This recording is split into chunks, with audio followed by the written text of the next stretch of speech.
Hello' guys, কি খবৰ আপোনালোকৰ? আশা কৰোঁ আপোনালোক সকলোৱে ভালে আছে আৰু ভালে থাকক। আজি মই কি বনাম জানানে? আজি মই বনাব লৈছোঁ তিল মটৰ চাটনি, গৰখা ষ্টাইল। বহুত ভাল লাগে খাবলৈ। আৰু চাটনি বনাবলৈ কাৰণে মই গোটেইখিনি বস্তু এফালৰ পৰা কাটি লৈছোঁ আৰু ইয়াত উলিয়াই মেলি থৈছোঁ। এতিয়া মই গেছত কেৰাহী এটা বহাই তাত তেল দি গৰম হ'বলৈ দিছোঁ আৰু মেথি এচামুচ দিছোঁ। মেথিটো দিয়াটো একেবাৰে জৰুৰী। মেথি নিদিলে সেই চাটনিটো ইমান এটা ভাল নালাগে, সেইকাৰণে আপোনালোকে মেথিও দিব।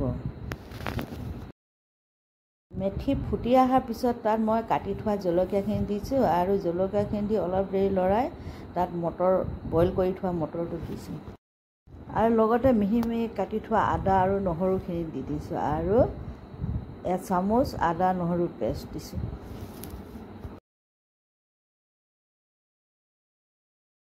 হালধি গুড়ি দিছোঁ আধা চামুচ আৰু জিৰা ধনিয়া আধা চামুচকৈ দি দিছোঁ।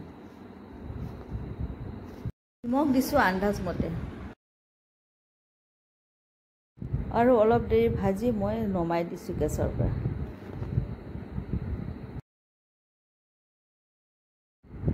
এটা বৌলত বইল কৰি থোৱা আলু দিছোঁ আৰু টুকুৰা টুকুৰাকৈ কাটি থোৱা পিঁয়াজ, মূলা আৰু তিয়ঁহখিনি দি দিছোঁ। গোটেইখিনি মই অথনিয়ে তিল ভাজি কিনে মিক্সিত পিচি থৈছিলোঁ, এইখিনি এবাটি দিছোঁ আৰু নিমখ দিছোঁ 1 চামুচ। নিমখ অথনি মটৰটো দিয়া আছে, সেইকাৰণে মই নিমখ 1 চামুচ দিছোঁ। নিমখখিনি দি মই নেমু এফাল ভালদৰে চেপি কিনে ইয়াত দি দিছোঁ আৰু ভাজি থোৱা মটৰখিনি ইয়াত দি দিছোঁ। এতিয়া মই গোটেইখিনি বস্তু ভালদৰে মিক্স কৰি লওঁ। চামুচ দি ভালদৰে মিক্স নহয়, সেইটো কাৰণে মই এতিয়া হাতৰ লগতে ভালদৰে মিক্স কৰি লওঁ।